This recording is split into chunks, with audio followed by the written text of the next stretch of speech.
안녕하세요. 저는 인천에 살고 있는 여자입니다.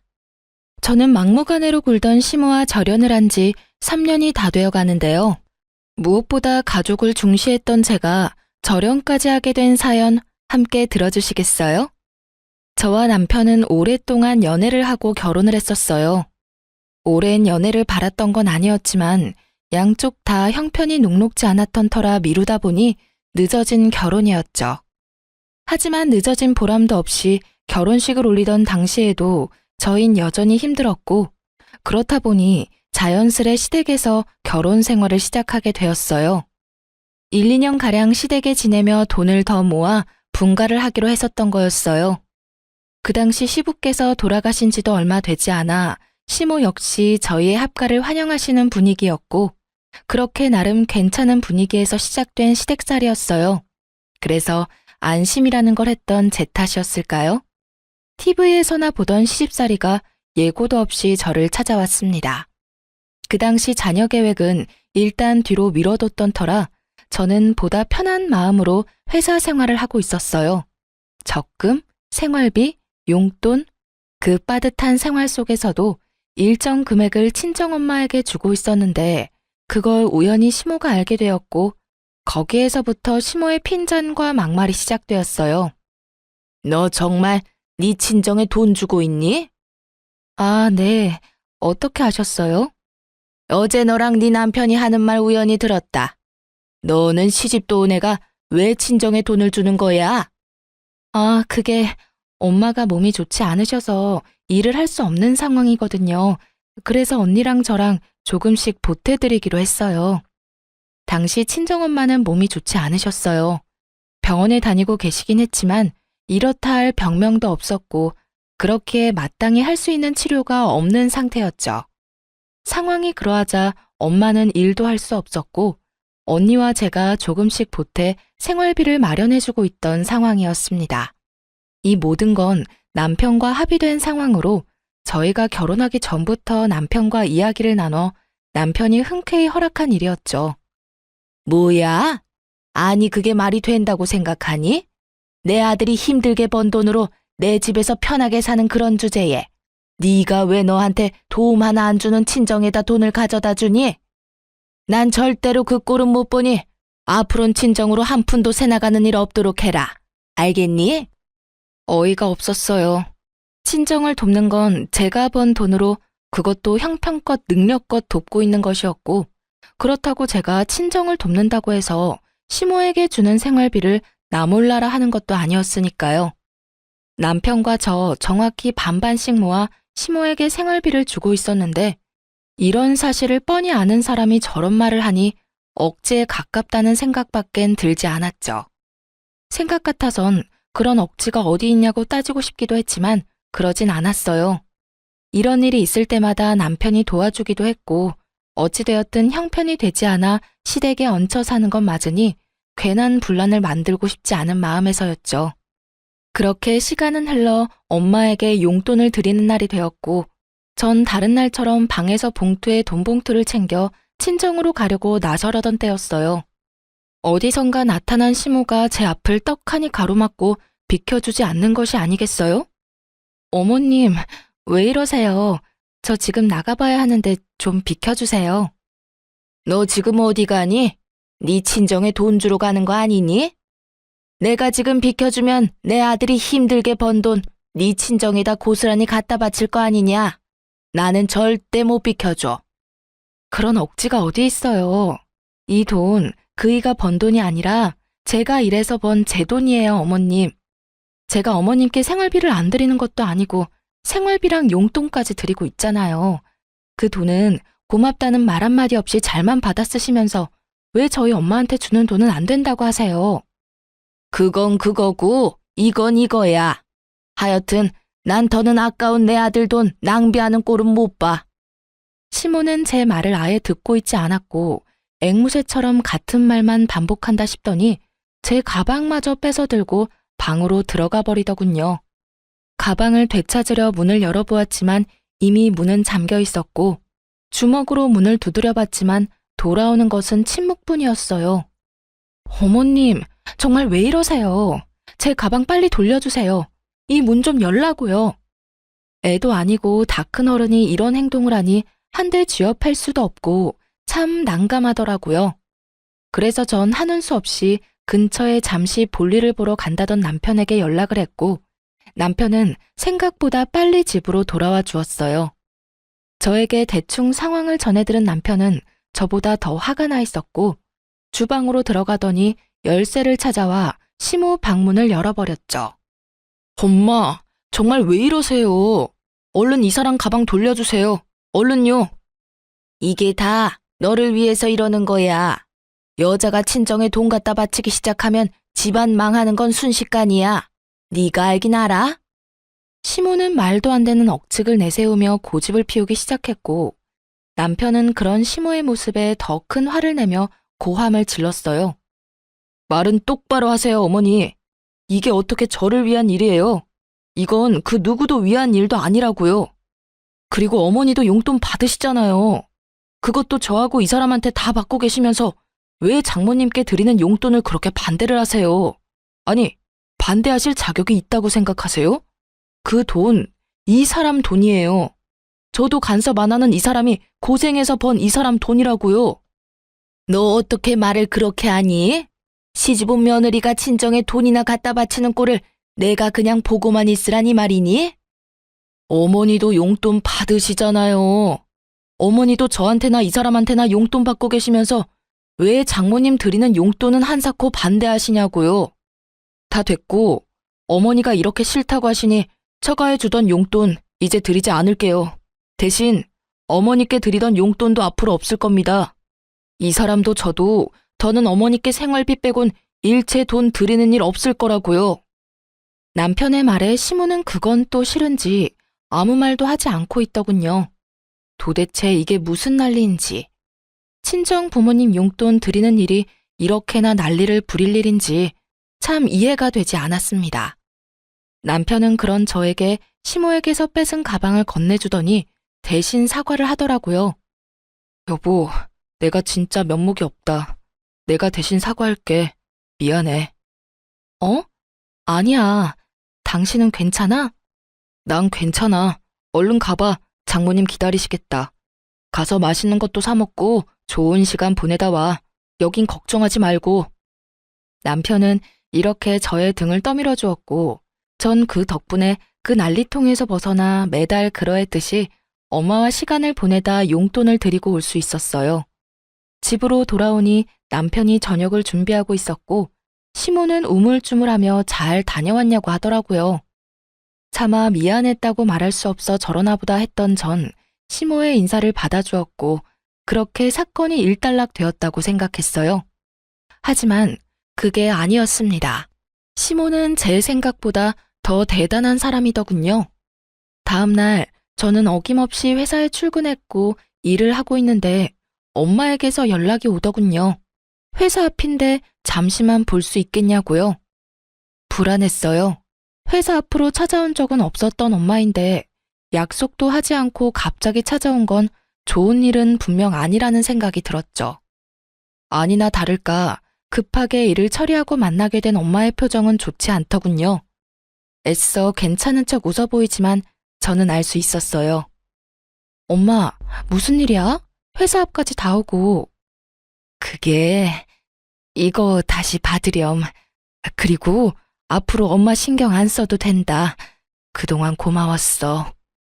엄마가 망설이며 내민 것은 다름 아닌 제가 어제 드렸던 돈 봉투였어요. 그 순간 시모의 얼굴이 제 뇌리에 스치더군요. 혹시 우리 어머님 엄마한테 연락했어? 그래서 이러는 거야? 아니야. 사돈이 왜 나한테 전화를 하니? 그냥 엄마가 곰곰이 생각해봤는데 아무래도 시집도 갔는데 계속 친정 돕는 건 아닌 것 같아서 그래. 엄마는 한사코 아니라며 손사래를 쳤지만 아닌 게 아니라는 확신이 들더군요. 그 순간 정말 화가 머리끝까지 차올라 눈물이 다 나오려고 하더군요. 도대체 엄마가 무슨 죄가 있다고 전화까지 해서 엄마가 저런 표정을 짓게 만드는 것인지, 도대체 얼마나 심한 말로 난리를 부렸으면 엄마가 회사까지 찾아와 저렇게 걱정스러운 표정으로 저를 바라보는 것인지요. 엄마, 일단 이건 받아. 아니야, 정말 괜찮아. 엄마 돈 있어. 그렇게 봉투가 오가기를 여러 차례 전 그 봉투를 엄마의 가방에 넣어주곤 회사로 돌아와 버렸습니다. 곱씹고 또 곱씹었어요. 하지만 아무리 생각해도 이건 아니란 생각이 들었던 전 남편에게 전화를 걸었어요. 여보, 오늘 회사로 엄마가 찾아왔었어. 장모님이?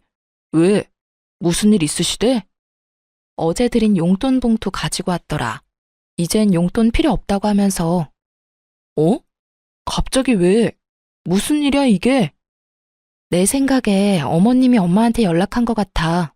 일 방해된다고 회사에 찾아오기는커녕 일하는 시간엔 전화도 안 하는 사람이 우리 엄마야. 그런 엄마가 회사 앞까지 찾아와서 돈 봉투를 주고 갔다고. 아무리 생각해도 어머님밖에 없어. 아, 진짜 왜 그러시나 모르겠네. 어제 그렇게까지 말했는데. 아, 진짜. 일단 알겠어. 내가 알아서 해결할 테니까 당신은 잠자코 있어봐. 그나저나 당신 많이 속상했겠다. 장모님도 그렇고. 당신이 장모님께 연락해서 잘 좀 풀어드려. 알겠지? 알겠어. 제 말을 들은 남편은 저보다 더 화가 나 있었고 전 남편에게 맡겨보기로 했어요. 제가 나서 시모와 다툼이 일어나는 것보단 남편이 나서는 편이 여러모로 나을 테니까요. 그렇게 퇴근 시간이 되고 집으로 돌아가니 난리가 났더라고요. 시모는 바닥에 주저앉아 대성통곡을 하고 있었고 남편은 한 번도 보지 못한 잔뜩 화가 난 모습으로 서 있었고요. 저는 조심스럽게 집으로 들어갔고 저를 발견한 시모는 다짜고짜 제 머리채를 잡고 사정없이 흔들기 시작했어요. 내 인연, 네가 다 이렇게 만들었어. 네가 내 아들하고 내 사이를 갈라놓으려고 작정을 한 게야. 어디서 요망한 것이 못된 것만 배워서 나하고 내 아들 사이를 이간질하게 해. 이 나쁜 년, 따끔한 맛을 봐야 앞으로 그 입을 함부로 안 놀리지? 입에 담지 못할 욕까지 하며 제 머리를 사정없이 흔드는데 정말 거짓말 하나 보태지 않고 별이 다 보이더라고요.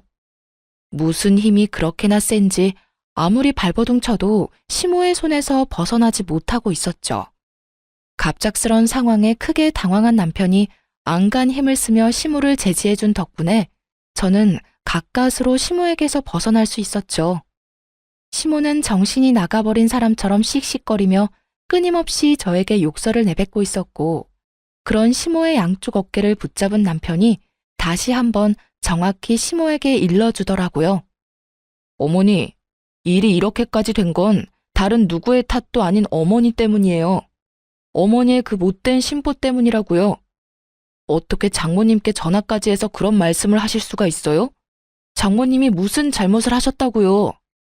앞으론 저 사람이 번 돈으로 뭘 하든 왈가왈부하지도 마세요. 아시겠어요? 아니 도대체 어머니가 무슨 권리로 저 사람이 번 돈에 간섭하시려고 하세요? 그리고 장모님께 다시는 연락하지 마세요. 제가 어머님 대신해서 사과도 다 했으니 앞으로 그 어떤 일이 있더라도 장모님께 연락하지 마시라고요. 뒤늦게 안 사실인데 알고 보니 남편은 저와 전화를 끊은 후 엄마에게 전화를 해 죄송하다며 연신 사과를 했다고 하더라고요. 그 덕에 엄마도 마음이 많이 풀리고 안심도 되셨다고 하시고요. 하여튼 남편의 단호한 말에 시모는 남편에게 뭐라고 할 순 없었는지 저를 노려보며 갖은 욕설을 뱉어냈고 그런 시모에게 남편은 마지막 경고를 날려주었습니다. 이 사람한테 욕도 하지 마세요. 이 사람이 뭘 잘못했다고 어머니께 그런 심한 욕을 들어야 해요? 어머니 자꾸 이런 식으로 하면 저랑 이 사람 당장 이 집에서 나갈 겁니다. 그렇게 하시고 이런 일 다신 없도록 해주세요. 저의 손을 맞잡은 남편의 손은 떨리고 있었지만 그 언행만큼은 단호했고 단호한 남편은 저를 그대로 데리고 방으로 들어와 버렸어요. 그렇게 한 차례 폭풍이 몰아치고 난 후 한동안은 조용했어요. 물론 시모의 말도 안 되는 트집과 쉴 새 없이 걸려오는 전화가 피곤하긴 했지만 그 정도는 참을만 했어요. 적어도 돈 때문에 시비를 걸어오는 일이 없으니 살만하다 싶더군요. 그러던 어느 주말 집에서 시간을 보내고 있는데 엄마에게 전화가 와 받았더니 병원이라고 하며 환자분이 쓰러지셨다고 빨리 병원으로 오라고 하더라고요. 정말 눈앞이 깜깜해진다는 말이 뭔지 알겠더라고요. 남편은 저를 데리고 바로 병원으로 갔고 병원에 가보니 다행스럽게 엄마는 괜찮더라고요. 저희의 우려와는 달리 엄마는 빈혈로 쓰러지신 것이었고 한동안 약만 드시면 괜찮다는 말을 들을 수가 있었어요. 저희는 엄마를 집에다 모셔다 드리고 집으로 돌아왔고 시모는 저희가 들어서자마자 눈을 반짝이며 어떻게 됐냐고 물어오더군요. 시모의 물음에 제가 괜찮다고 말하려는 찰나 성질 급한 시모의 입에서 정말 경악스러운 말이 흘러나오더라고요. 아우 답답해. 그래서 언제 죽는다고 하더니 얼마나 남았대? 이게 무슨 말인가 싶더군요. 멀쩡히 살아서 집까지 모셔다 드렸는데 언제 죽느냐니, 얼마나 남았냐뇨. 시모의 미친 소리에 저는 고래고래 소리를 질러버렸습니다. 어머니, 그게 도대체 무슨 말이세요? 무슨 말을 그렇게 하시냐고요? 저희 엄마가 왜 죽어요? 저희 엄마 안 죽어요. 사돈 죽는 병 걸린 거 아니니? 왜? 계속 몸이 안 좋다고 했었잖니? 병원에 가서 검사해도 아무것도 안 나오는데 이상하게 계속 좋지 않다고 그랬었잖니? 어머님, 멀쩡한 사람한테 죽는 병이라뇨. 말이 너무 심하시잖아요. 농담이라도 그런 말 하지도 마세요. 저는 그야말로 노발대발하며 팔짝팔짝 뛰었고 남편은 너무 어이없는 상황에 화조차 내지 못하고 멍하게 있더라고요. 아니면 됐지. 뭐 그렇게 화를 낸다니? 애 떨어질 뻔했다 얘. 그 순간 정말 이대로는 못 살겠다는 생각이 들더군요. 이대로 얼굴 보고 살다간 화병으로 제 명예는 못 살겠다는 생각이요. 그래서 전 짐을 싸려고 방으로 들어가려고 했고 문고리를 잡는 그 순간 제 뒤통수로 더욱 경악스러운 말들이 날아와 꽂히기 시작했어요. 그런데 네 엄마 보험은 드셨니? 혹시 없으면 내가 소개 좀 해줄까? 앞으로 어떻게 될지 누가 알겠니? 미리미리 준비해두면 좋지 않겠어? 보험, 좋죠. 좋다고요. 미리 준비하면 좋고 들어놓으면 만약에 상황에서 큰 도움이 되는 것도 사실이고요. 그런데 그걸 왜 시모가 하필 이런 타이밍에 걱정을 하는 것인지 이해도 되지 않을 뿐더러 그 시꺼먼 머릿속이 훤히 보여 정말 참을 수가 없더라고요. 저는 시모를 향해 다시 한번 꽥 소리를 질러버렸고 그제서야 정신을 차린 남편도 화를 내기 시작했어요. 어머님! 어머니, 제발 좀 그만하세요. 저희 사정도 그렇고 아버지도 돌아가시고 해서 웬만하면 참고 살아보려고 했는데 도저히 안 되겠네요. 저희 이 집에서 나가겠습니다. 뭐? 분가를 하겠단 말이야? 아니 아들, 난 그냥 궁금해서 물어봤을 뿐이야. 그게 그렇게나 큰 잘못이니? 네가 날 버리고 이 집을 나간다고 할 만큼? 시모는 도리어 저희가 이상하다는 듯 몰아세우기 시작했고 그런 시모의 말을 듣던 남편은 도저히 말이 통하지 않는다고 생각했는지 대꾸도 하지 않고 간단한 짐을 챙겨 저를 데리고 나와버렸습니다. 그렇게 갑작스럽게 시댁을 나오게 된 저희는 친정으로 가게 되었고 그 이후 시모에게 연락이 오긴 했지만 전 모든 연락을 다 무시해버렸어요. 그렇게 제가 모든 연락을 무시해버리자 회사 앞까지 찾아와 저를 기다리고 있더라고요. 어머님, 여기까지 무슨 일이세요? 부모 자식 간 영 끊게 해놓고 얼마나 잘 먹고 잘 사는지 보러 왔다. 그래, 좋으냐? 중간에서 이간질해서 내 아들만 데리고 쏙 나가니까 아주 속이 시원하냐? 이런 나쁜 것 같으니라고. 내가 뭘 그렇게 잘못했다고 내 아들을 뺏어가? 시모는 주변의 시선을 의식한 듯 큰 소리를 내며 저를 몰아세우기 시작하더라고요.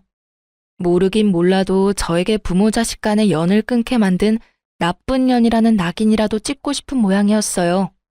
시모의 계획대로 저희 주변으로 사람들이 몰려들었고 시모는 최대한 불쌍한 표정을 지으며 저를 보고 있더군요.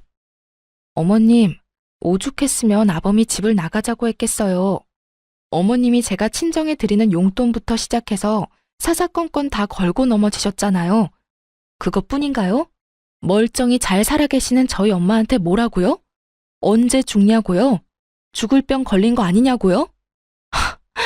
진짜 이것만 해도 기가 막히는데 보험은 드러났냐고요? 어떻게 사람이 그런 말을 할 수가 있어요?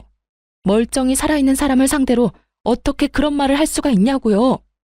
그거야. 평소에도 워낙 아픈 사람이었는데 병원에서 급히 연락까지 오면 그런 생각이 드는 건 당연한 거 아니니? 그리고 내 말이 틀렸어? 보험이라도 드러나야 혹시나 진짜 죽을 병이라도 걸리면 병원비라도 할 거 아니야. 생명보험까지 들면 저 세상 가면서 딸한테 크게 도움도 되고 얼마나 좋아? 내가 나 좋다고 그랬는 줄 아니? 다 너희를 위한 거야. 아무리 그렇다고 한들 산 사람한테 그런 말은 하면 안 되죠. 그리고 그게 어떻게 저희를 위한 건가요? 저희는요, 그런 돈 따위 바란 적도 없다고요. 그래, 그럼 그렇다고 치고 난 그저 정말 사돈 건강 상태가 궁금했을 뿐이고 또 상황이 그러니 보험은 드셨는지 궁금해서 물었을 뿐인데 그게 그렇게 큰 잘못이냐? 그게 내 아들이 내 연락도 받지 않을 만큼 큰 잘못이냐 이 말이다. 시모는 끝까지 자신의 잘못을 몰랐고 끝까지 자신은 잘못한 것이 없다며 고래고래 소리까지 질러댔어요. 그런 시모의 고함에 구경하던 사람들은 동정심은커녕 저마다 수군대며 시모에게 손가락질을 하기 바빴죠. 그때서야 무언가 잘못됐음을 인지한 시모는 이건 아니다 싶었는지 꽁지 빠져라 도망을 쳐버렸습니다. 전 집으로 돌아가 남편에게 모든 사실을 알렸고 화가 머리끝까지 난 남편은 시모에게 연락을 하더라고요. 어머니, 다시 한번 집사람 회사 찾아가서 그런 짓 하시는 날엔 어머니가 돌아가신다고 해도 찾아뵙지 않을 테니 그런 줄 아세요.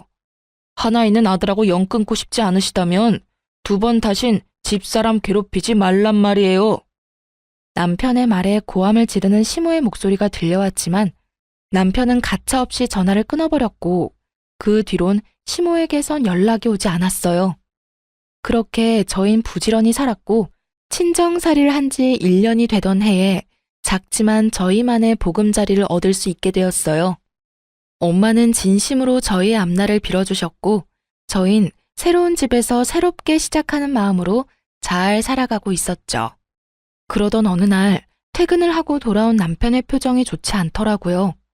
그저 회사에서 무슨 일이 있었나 보다 하고 생각하기엔 좀 더 심각한 표정이었고 넋이 조금 나간 듯한 느낌이었어요. 그래서 전 무슨 일인지 조심스럽게 물어보았죠. 여보, 혹시 무슨 일 있어? 당신 표정이 너무 안 좋아. 아, 그게 어머니랑 통화했는데 몸이 좀 안 좋다네. 당신도 알지? 어머니 당뇨 있는 거. 당뇨 합병증이 왔나 봐. 이건 또 무슨 일인가 싶더라고요. 이제야 좀 살만한데 합병증이라뇨. 시모는 평소에도 탄수화물과 믹스커피를 좋아했는데 두 가지를 입에 달고 살면서 관리도 하지 않고 운동도 하지 않으니 당연한 수순으로 합병증이 와버린 거였어요. 두 가지의 합병증이 온 상태였는데 손끝, 발끝이 화끈거리고 찌르는 듯한 고통을 느끼게 하는 신경병증과 신기능 장애가 왔다고 하더라고요. 아, 당신 걱정이 많겠네. 합병증, 그게 정말 무서운 거라고 하던데. 그러니까, 그래서 어머니는 다시 같이 살았으면 한다고 하더라고. 아무래도 혼자서는 관리가 힘든가 봐. 그래서 당신은 뭐라고 했는데? 뭐라고 하긴 당연히 그건 곤란하다고 했지.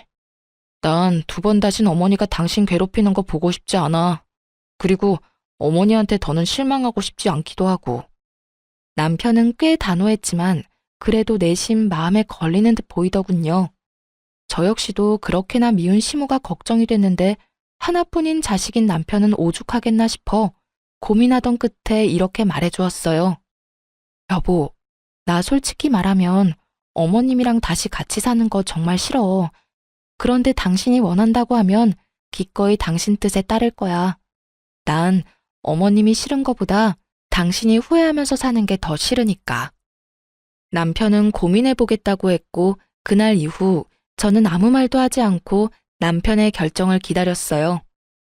며칠을 고민하던 남편은 아무리 생각해도 합가는 아니라고 생각했는지 합가를 하는 대신 시댁에 자주 들리는 듯 하더라고요. 여보, 요즘 어머님 찾아뵙고 있지? 아무래도 합가는 아닌 것 같아서. 그렇다고 아예 모른 척 할 수도 없는 노릇이고. 어머니 상태도 볼 겸 자주 들리고 있어. 그러면 나도 같이 갈까? 가서 반찬도 좀 해드리고 청소도 좀 해드리면 더 좋을 것 같은데, 어때? 마음은 고맙긴 한데 굳이 그렇게까지 안 해도 돼. 담당 선생님이랑 이야기 나눠봤는데 그렇게 심한 단계가 아니라서 관리만 잘하면 괜찮다고 하더라고. 그러니까 괜히 가서 기분 상하는 일은 만들지 말자. 알겠지? 알겠어. 대신 내 도움 필요하면 꼭 말해줘. 그렇게 전 남편의 말대로 한 발 뒤로 물러나 지켜보기로 했어요. 하지만 무관심한 저의 태도가 시모의 마음에 들리 없었고 다시 연락이 오기 시작하더군요. 처음엔 그냥 무시하긴 했지만 몸도 좋지 않은데 계속 무시하려니 신경도 쓰이고 혹시나 하는 마음에 걱정도 되어 전화라도 받는 날엔 정말 입에 담지도 못할 말들을 쏟아내더라고요. 넌 어떻게 시어머니가 아프다는데 연락 한 통이 없니? 죄송해요, 어머님. 아범이 본인이 알아서 하고 있으니 연락하지 말라고 하더라고요. 넌 내 아들이 죽으라고 하면 죽을 거야? 어쩌면 그렇게 융통성이라는 게 없니? 이럴 땐 남편이 하지 말라고 해도 너 알아서 전화도 하고 찾아와서 얼굴이라도 비춰야지. 이 천하의 나쁜 년 같으니라고. 너 이딴 식으로 행동하다가 천벌받아. 알고는 있니? 어머님, 무슨 말을 그렇게 심하게 하세요? 네 행동은 생각도 안 하고 내 말만 심하다 싶니? 내가 주변에 다 물어봐도 너같이 독한 며느리는 없더라. 어디 시어머니가 아픈데 연락 한 통 안 할 수가 있어? 그러니 내 입에서 천벌받는다는 말이 나오겠어, 안 나오겠어? 어머님이 이러니까 제가 연락을 받지도 않고 찾아뵙지도 않는 거예요. 뭐야? 어머님이 말끝마다 연연거리니까 제가 거리를 두고 지내는 거라고요. 어머님 같으면 욕먹을 게 뻔한데 만나고 싶겠어요? 오늘도 보세요. 섭섭한 마음은 이해되지만 그렇다고 해서 욕은 아니죠. 내가 욕이 하고 싶어서 하니? 네가 이따위로 하니까 욕이 나오는 거 아니니? 제가 처음부터 이랬나요? 다 어머님이 이렇게 만든 거잖아요. 내가 뭘 그렇게 잘못했다고 이 난리야? 난 정말 궁금해서 물었을 뿐이라고. 몇 번이나 말해야 알아들어? 어머님, 같은 말 계속하는 것도 싫고요. 이제 저 어머님 연락 절대 받지 않을 테니 그런 줄 아시고 다신 저한테 연락하지 말아주세요. 저 역시 어머님께 연락한다거나 찾아가는 일은 없을 겁니다. 뭐? 연락을 하지 마? 네가 지금 그게 시어머니한테 할 말이야? 이 건방진년이 오냐오냐 해줬더니 하늘 무서운 줄 모르고 너 진짜 내가 가만둘 줄 알아? 가만두든 말든 마음대로 하시고 저는 앞으로 그 어떤 연락도 받지 않을 테니 그런 줄 아세요. 그럼 끊을게요. 시모의 막대먹은 언행은 결국 제 입에서 다신 연락하지 말란 말까지 나오게 했고 저는 제가 뱉은 대로 그 뒤론 시모의 연락을 다 무시해버렸습니다. 그 뒤론 시모에게 전화는 물론이고 문자까지 오기 시작하더군요. 정말 대단하단 생각이 다 들더라고요. 시모는 문자는 쓰지 못하는 사람이었는데 저에게 욕짓거리를 하기 위해 문자 쓰는 법까지 배웠으니 말이에요. 이 사실들을 남편에게 알릴까 고민도 했지만 그 당시 남편은 시모와 회사 일로 정신이 없던 상태라 남편에게는 비밀로 하고 그저 무시로 일관하며 그 상황을 넘기기로 했습니다. 그러던 중 제삿날이 다가왔고 남편과 상의 끝에 저는 가지 않기로 했어요. 다른 제사도 아닌 시부의 제사에 참석하지 않는 것이 마음에 걸렸던 전 아무래도 음식을 차리지 못할 시모를 대신해 제사 음식을 직접 만들어 남편의 손에 들려보냈고 남편은 저에게 고맙다는 인사를 하며 시댁으로 혼자 가게 되었죠. 그렇게 몇 분이나 흘렀을까요? 남편이 시댁에 도착했는지 시모에게서 득달같이 전화가 오더라고요. 전 혹시나 하는 마음에 전화를 받았고 그 전화로 인해 제가 참 어리석고도 허튼 짓 했다는 것을 알게 되었죠. 네가 다른 날도 아닌 오늘 같은 날에도 코빼기도 안 비친다는 게 말이 된다고 생각하니?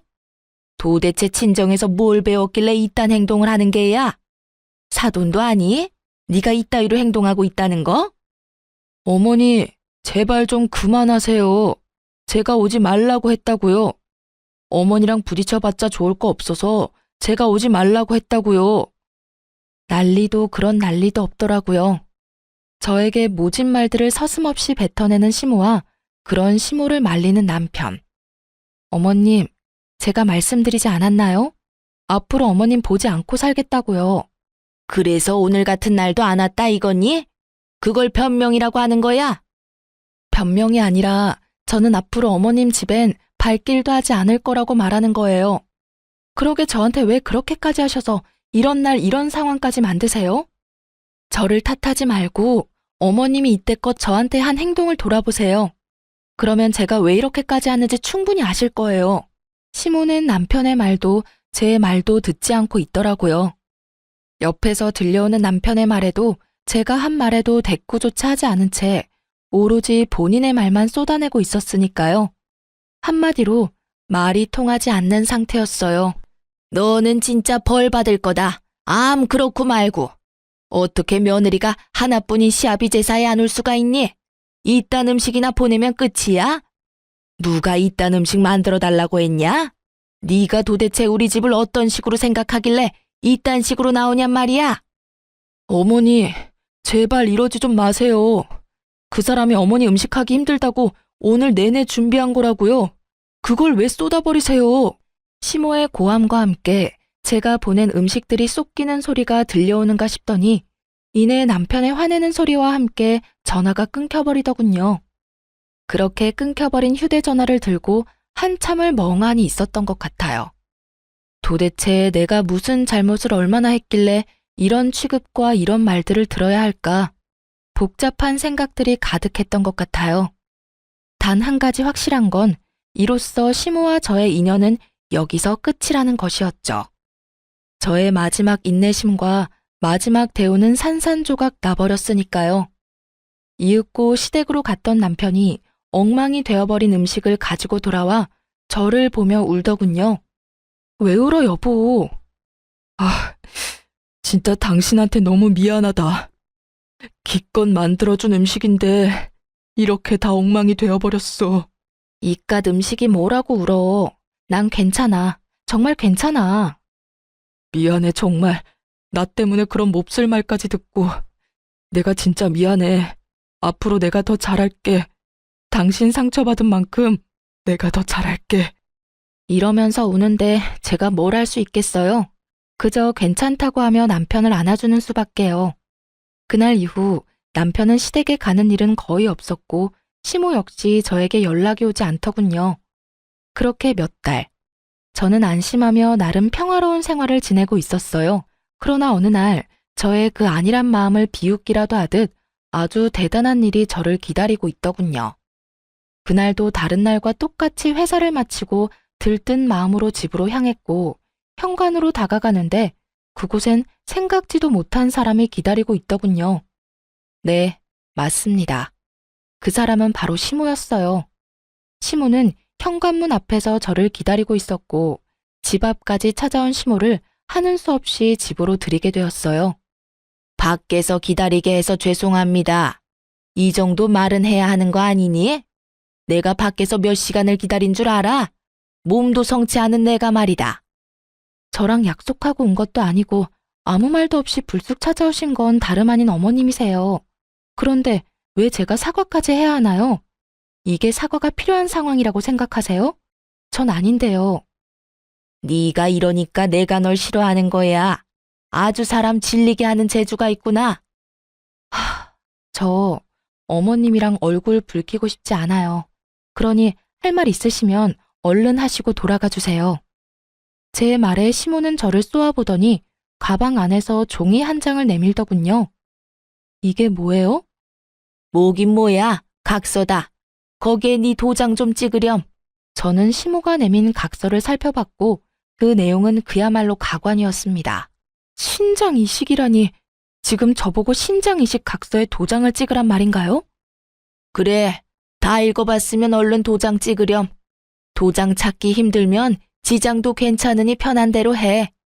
얼른 찍어. 나도 네 얼굴 계속 보고 있기 싫으니까.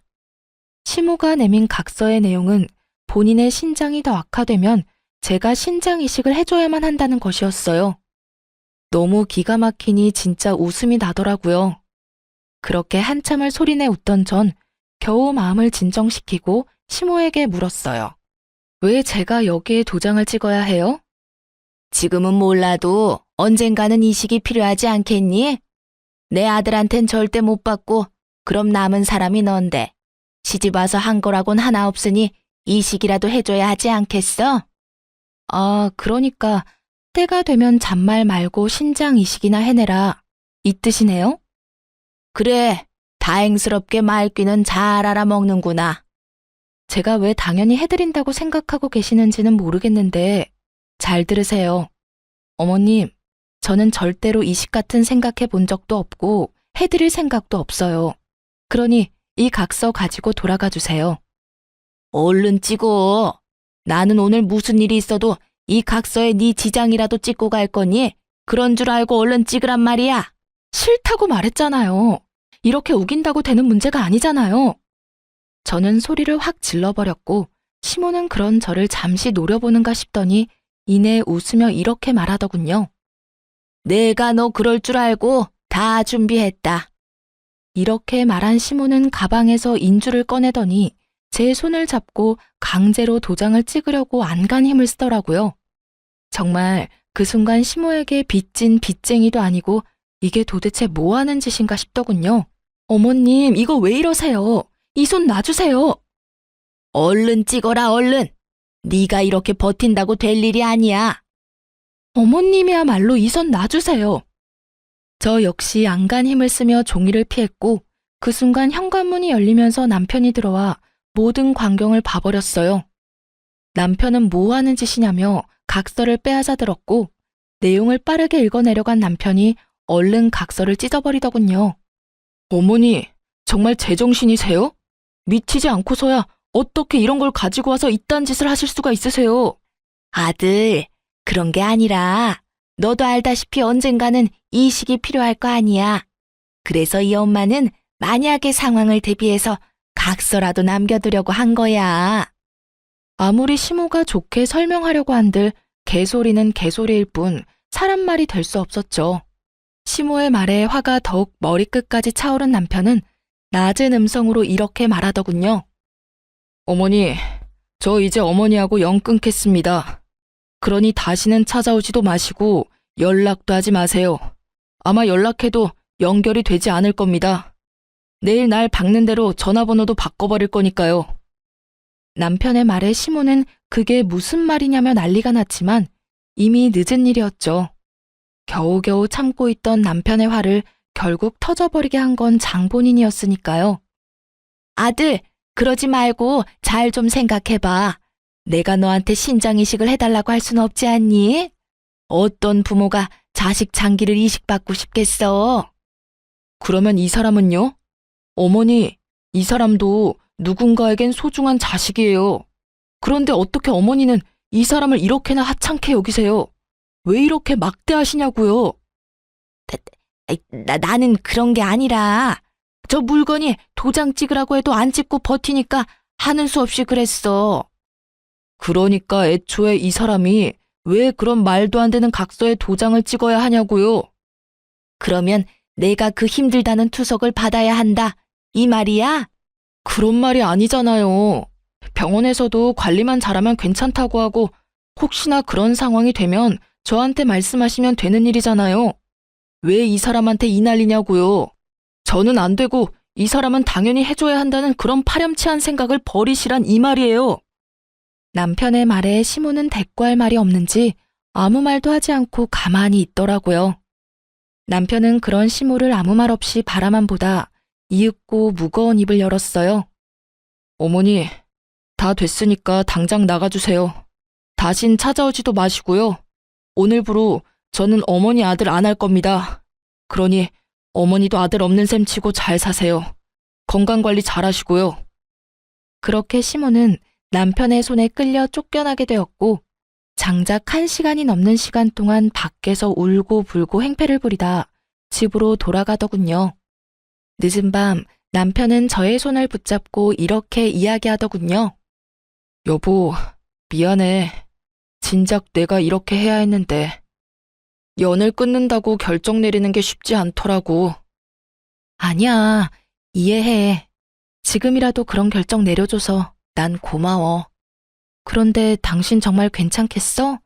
건강도 좋지 않으신데 걱정되지 않아? 걱정 안 된다고 하면 거짓말이지. 그런데 지금 어머니가 하는 행동은 도를 지나쳐도 너무 지나쳤어. 그래서 이런 결정을 내릴 수밖에 없었던 거고. 그러니까 당신은 내 결정, 내 걱정은 하지 않아도 돼. 난 지금 당신이 더 걱정이니까. 내가 정말 미안해. 저에게 시모를 대신해 정말 진심으로 저에게 사과를 해주는 남편을 보는데 제가 다른 건 몰라도 남편 하나는 잘 골랐다는 생각이 들더라고요. 그 이후 남편은 정말로 시모와의 연을 끊어버렸어요. 전화번호도 다 바꿔버리고 집도 이사해버렸죠. 하지만 정신도 못 차리고 집착도 강한 시모는 각서를 가지고 끊임없이 우리 회사로 찾아왔고 말로 다 표현하지 못할 난동에 저는 결국 회사까지 그만두게 되었습니다. 마침 언니가 하는 가게 일을 배워 창업도 생각하고 있었던 터라 많이 아쉽거나 그러진 않았네요. 하여튼 일을 그만두게 된 저는 언니 가게에 일하며 창업을 준비하게 되었고 남편 역시 마음에는 걸리는 듯 했지만 나름 착실하게 생활하며 잘 지냈어요. 저흰 이렇게 잘 사는데 저희와 연이 모두 끊겨버린 시모는 잘 지내지 못한다는 소식이 들려오더라고요.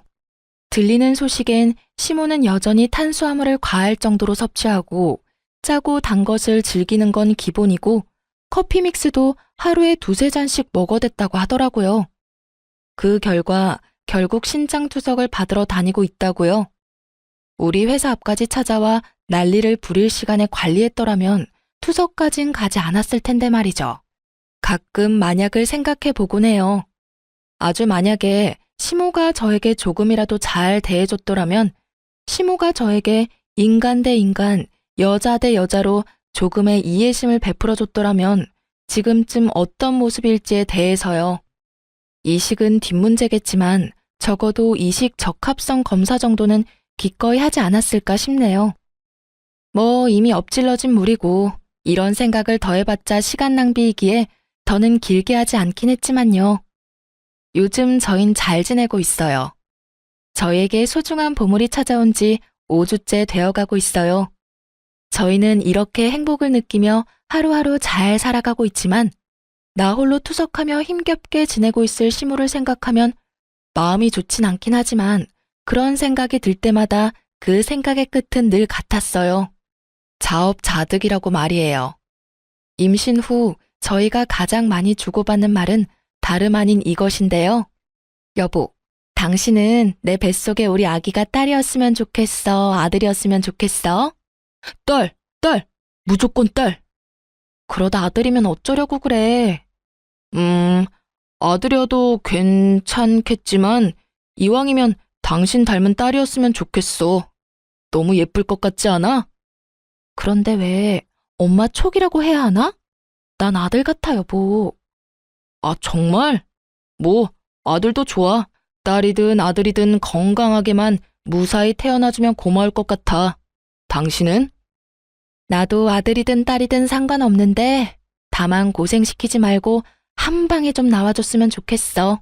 물론 건강하게 말이야. 나도. 아가야, 건강만 하려무나? 저렇게 말해놓고 아기 옷이나 용품은 죄다 분홍색으로 사오는 걸 보면 그래도 여전히 딸이 좋은 것 같네요. 어쨌든 출산까지 아들이든 딸이든 상관없으니 무사히 건강히만 낳아줬으면 하는 것이 요즘 저희의 바람이랍니다. 이로써 저의 사연은 끝이 났네요. 사연을 쓰기 전까지만 해도 부모와의 연을 끊은 사연을 보내는 것이 맞을까 하는 생각이 많았던 것 같아요. 아무리 평범한 사람의 기준에선 이해가 되지 않고 몰상식하다 하지만 그렇다고 해서 연을 끊는다는 건 쉽게 뱉을 말도 쉽게 이해될 수 있는 상황이 아니니까요. 그래서 처음 남편이 연을 끊겠다고 말했을 땐 저 혼자 남몰래 고민도 참 많이 했던 것 같아요. 괜히 저로 인해 모든 것이 이렇게 되어버렸나 하는 생각이 들어서요. 하지만 시간 흐르고 쉼으로 인해 불행하고 불안정했던 삶이 점점 안정되고 행복해지니 그때 남편의 결정이 참 고맙더군요. 그래서 저 역시 남편에게 항상 고마운 마음을 가지고 살아가 보려고 합니다. 지금까지 저의 긴 사연 들어주셔서 감사합니다. 좋은 하루 되세요.